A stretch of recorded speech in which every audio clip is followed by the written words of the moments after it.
Praise the lord, హల్లెలూయా. ద్రాక్షావల్లి స్వరవాక్య ధ్యానాలు ఉంటున్న మీ అందరికీ నా ధన్యవాదాలు.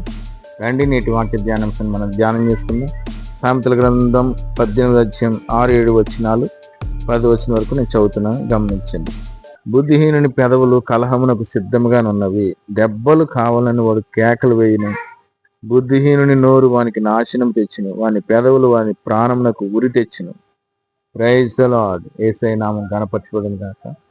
బుద్ధిహీనుల పెదవులు కలహమునకు సిద్ధంగా ఉన్నవి. ఎప్పుడు గొడవ వస్తుందా, ఏ విధంగా దెబ్బలాటలు పెట్టుకుందామా, గొడవ ఆడదామా అని చెప్పేసి వారి పెదవులు సిద్ధంగా ఉంటాయంటే ఎప్పుడు కూడా కాచుకొని ఉంటాయి. అటువంటి వారు మన చుట్టూ ఉంటూ ఉంటారు. మనం తప్పించబడాలి, కాపాడబడాలి, నెమ్మదిగా సౌఖ్యంగా ఉండాలంటే దేవుని కృప మనకి ఎంతైనా అవసరం. ఏమండి, బుద్ధిహీనుల పెదవులు కలహమునకు సిద్ధంగా ఉన్నవి, దెబ్బలు కావాలని వాడు కేకలు వేయును. బుద్ధిహీనుని నోరు వానికి నాశనం తెచ్చును. ఏమండి, బుద్ధిహీనుల నోరు వారికి నాశనం చేస్తుందంట. దెబ్బలు కావాలని వారు కేకలు వేస్తూ ఉంటారు. దెబ్బలు ఎక్కడి నుంచి వచ్చి పడతాయి వస్తుంది.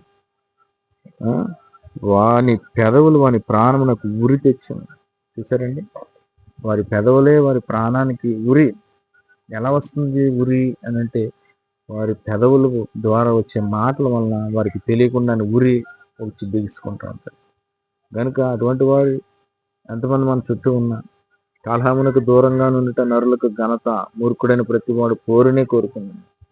కలహానికి దూరంగా ఉంటే మనకు అది ఎంతో ఘనత అండి.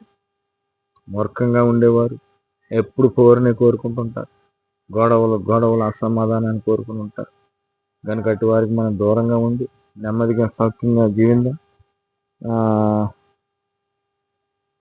కొండగాని మాటలు రుచిగల భోజ్యములు, అవి లోకడుపులోనికి దిగిపోవును. కొండలు చెప్పేవాళ్ళు మాటలు ఎలా ఉంటాయండి? రుచిగల భోజనాల్లాగా, అవి చూడగానే తినాలని ఎలాగా నోరు ఊరుతుందో, ఈ కొండలు చెప్పేవాళ్ళు మాటలు ఇంటింటికి తిరిగి లేనిపోని మాటలు చెప్పుకుంటూ తిరుగుతూ ఉంటారు. కొండలు పెడుతూ ఉంటారు. సమాధానంగా ఉన్న చోట అసమాధాన వాతావరణం తీసుకొస్తూ ఉంటారు. ఈ కొండలు చెప్పేవారి మాటలు ఎలా ఉంటాయంటే రుచిగల భోజ్యములని, అవి లోకడుపులోనికి దిగిపోవు.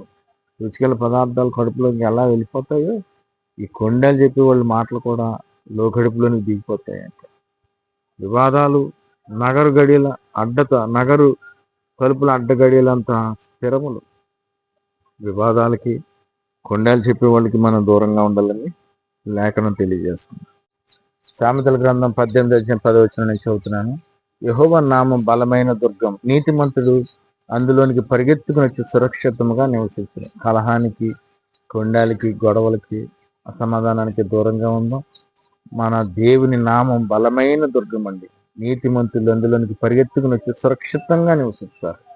మన వివాదాలకి, కలహాలకి, గొడవలకి, కోరికి దూరంగా పరిగెత్తుకుని వచ్చి దేవుని సన్నిధిలో గడిపితే, యెహోవా నామం బలమైన దుర్గం, నీతిమంతుడు అందులోనికి పరిగెత్తుని వచ్చి సురక్షితముగా నివసించింది. కనుక అటువంటి సురక్షితమైన రెక్కల నీడలో మనం నివసిద్దాం. వివాదాలకి, జగడాలకి, గొడవలకి, అసమాధానానికి దూరంగా ఉందాం. బుద్ధిహీనుల పెదవులు కలహానికి సిద్ధంగా ఉన్నట్లుగా మనం వారు ఎంత కలహాలకు సిద్ధపడి ఉన్నా మనం కలహాలకి దూరంగా ఉందాం. అది మనకి గొప్ప ఘనతని, దేవుని సన్నిధిలో గొప్ప ఖ్యాతిని, మంచి పేరుని తెచ్చే విధంగా ప్రభు మనల్ని అందరినీ నడిపించిన గాక. ప్రార్థన. పరిశుద్ధులైన తండ్రి, ప్రేమాస్వరూపి, వివాదాలకు, కలహాలకు, కొండాలకి మేము దూరంగా ఉండి మీరిచ్చే ఘనతను మెచ్చును పొందేటట్లుగా మీ సన్నిధిలో ప్రభు నెమ్మదిగలం వారంలో సౌఖ్యంగా జీవించినట్లు, నీతిమంతుల మీద సురక్షితమైన రెక్కల నీడలకు పరిగెత్తుకుని వచ్చి బలమైన దుర్గమైన మీ నామాన్ని మేము ఆశ్రయించి నాయన మేము వర్ధిల్లేటట్లుగా సహాయం చేయండి. వాక్యం ఉంటున్న బిడ్డలందరినీ వర్ధిల్లింపజేసే అటువంటి దుష్టుని ప్రభావం నుండి తప్పించి మీ సురక్షితమైన రెక్కల నీడలు ఆకర్షించి నడిపించమని యేసుక్రీస్తు పరిశుద్ధ నామములో అడుగుతున్నాము తండ్రి, amen. God bless you. Thank you. దేవుడు మిమ్మల్ని అందరినీ దీవించును గాక. ఆమేన్. Thank you.